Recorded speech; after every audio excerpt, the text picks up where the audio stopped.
গতকালকে এই যে ট্রাম্পের যেটা পোস্টটা নিয়ে যেটা কপি ভারতবর্ষের মানে পশ্চিমবঙ্গের এবং ভারতবর্ষের মিডিয়া যেটা নিয়ে খুব কথাবার্তা বলতে শুরু করলো, হঠাৎ আজকে সকাল থেকে দেখছি বাংলাদেশি মিডিয়া এবং সোশ্যাল মিডিয়া একাংশ, আমি পুরো বলবো না, একাংশ যারা দেশের সমালোচনা করত, সরকারের সমালোচনা করত, তারা হঠাৎ উল্টো সুর গাইতে শুরু করেছে।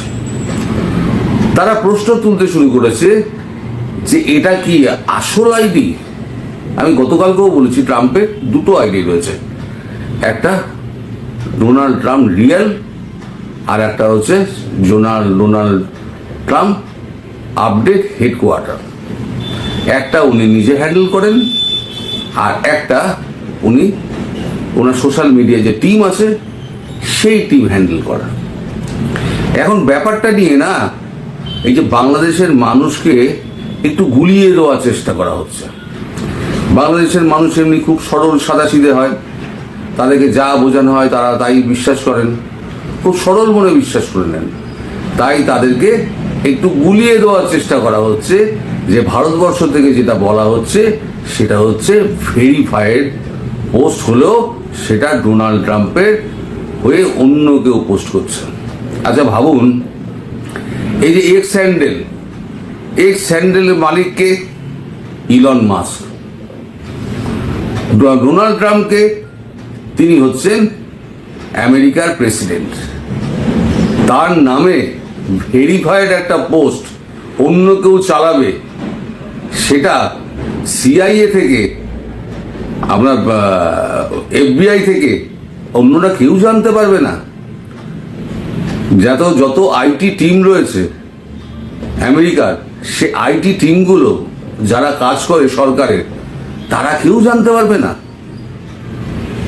এই প্রশ্নটা কিন্তু তোলা হচ্ছে না, বলা হচ্ছে ডোনাল্ড ট্রাম্পের রিয়েল আইডি থেকে করা হয়নি। আরে আমি তো গতকালকেই বলেছিলাম কোন রাষ্ট্রনায়ক, আমাদের মোদিজিরও দুটো এক্স হ্যান্ডেল রয়েছে, একটা নরেন্দ্র মোদী নিজে করেন আর একটা নরেন্দ্র মোদী অফিসিয়াল। নরেন্দ্র মোদী একটা হচ্ছে নরেন্দ্র মোদী অফিসিয়াল, তেমনি এটা হচ্ছে ডোনাল্ড ট্রাম্পের অফিসিয়াল হেডকোয়ার্টার, লেখা আছে পরিষ্কার। তা এই যে প্রশ্নগুলো এরা কিছুদিন আগেও দেখতাম এরা সরকারের বিরোধিতা করছেন। আমিও বলতাম যে বাংলাদেশের বুকে বসে এইরকম মানে সোশ্যাল মিডিয়ায় লোকজন করছেন, আমি তাদেরকে ধন্যবাদ জানাই। এখন তারাই উল্টো সুর গাইতে শুরু করেছেন।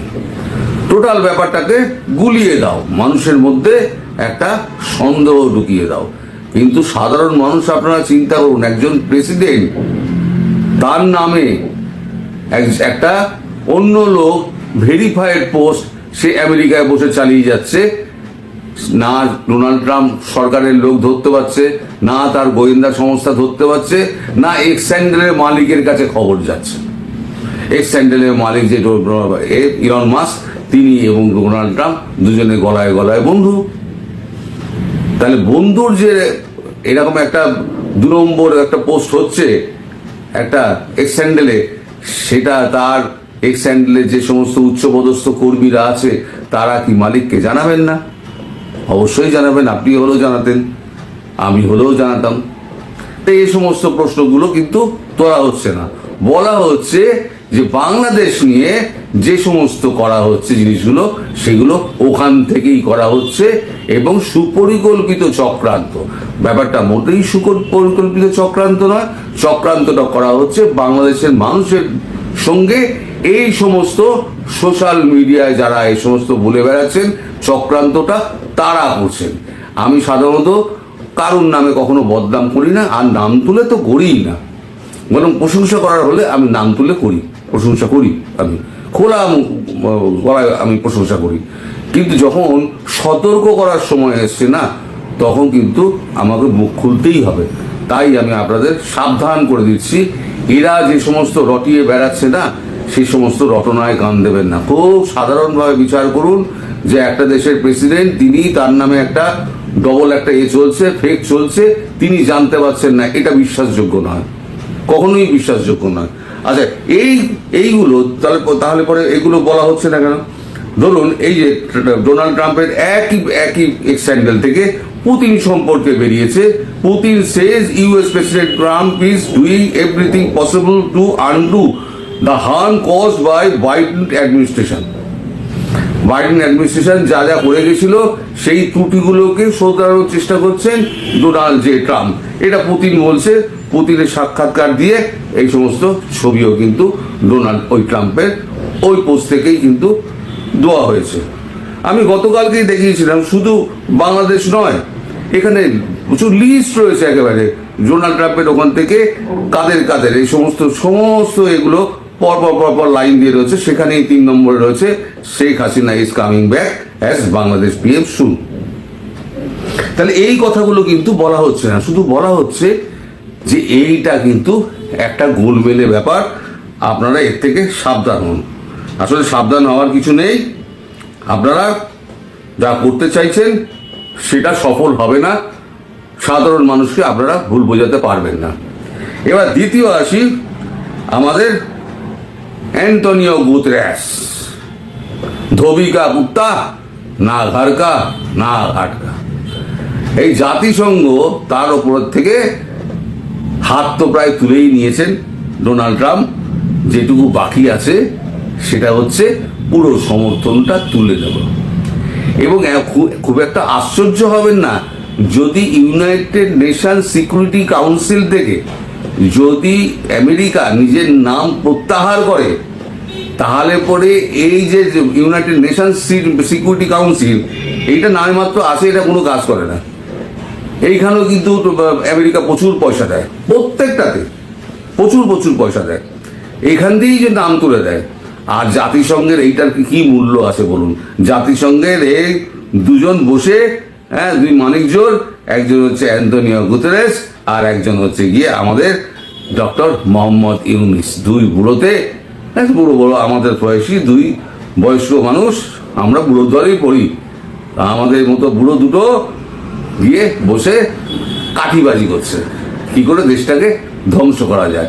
এই যে অ্যান্টনিও গুতেরেস, ইনি তো জর্জ সঙ্গের লোক, তারই তো এতে চলছে, সমস্ত কিছু তার আন্ডারে চলছে, জর্জ সোরস আর অ্যালেক্স সোরস। এইটা ভাঙার জন্যই তো ইলন মাস্ক চেষ্টা করছে এটা ভাঙার জন্য। এটা সময় লাগবে, একদিনে হবে না। কিন্তু ভারতের এত বদনাম, ভারতের সঙ্গ ছেড়ে দেওয়া হবে, ভারতের সঙ্গে কোনো সম্পর্ক রাখবো না, অথচ খাবার দাবার কিন্তু ভারতবর্ষ থেকেই দিতে হবে। ভারতবর্ষ একটু রপ্তানি কমিয়ে দিয়েছে, তাতে কি হয়েছে? 1 বছরে চালের দাম কেজিতে বেড়েছে 17 টাকা। 17 টাকা কেজিতে বেড়েছে 1 বছরে। তাহলে মাসে হিসেব করে দেখুন কত করে চালের দাম কত করে বাড়লো। এই সময়টা যত যাবে তত চালের দর বাড়তে থাকবে, সাধারণ মানুষ খাবে কি করে? অ্যান্টনিও গুতেরেস সাহায্য করবে? কালকে যদি নাম তুলে নেয় অ্যান্টনিও গুতেরেস, যাবেন কোথায়? আর যার পাশে আমেরিকাই নেই, সে বাংলাদেশের পাশে দাঁড়ালো কি না দাঁড়ালো তাতে কি আসে যায়? 1 পয়সা দিয়ে সাহায্য ওই গুতেরেস করতে পারবে? 1 পয়সা দিয়ে সাহায্য করতে পারবে? দেশ চালাতে গেলে দরকার সেটা হচ্ছে টাকা। সেই টাকা কিন্তু জাতিসংঘের কাছে নেই, যতক্ষণ না পর্যন্ত আমেরিকা টাকা ঢোকাচ্ছে। ইউরোপ কত টাকা দেয়? ইউরোপ হয়তো 52 থেকে টোটাল ইউরোপ, ব্রিটেন মিলিয়ে, টোটাল ইউরোপ, ব্রিটেন এবং অন্যান্য দেশ মিলিয়ে, ভারতও আছে তার সঙ্গে, সবাই মিলে হয়তো 52 থেকে 53% কি 54% টাকা দেয়। বাকি যত টাকা আছে 46% কি 47% টাকা ওই আমেরিকা দেয়।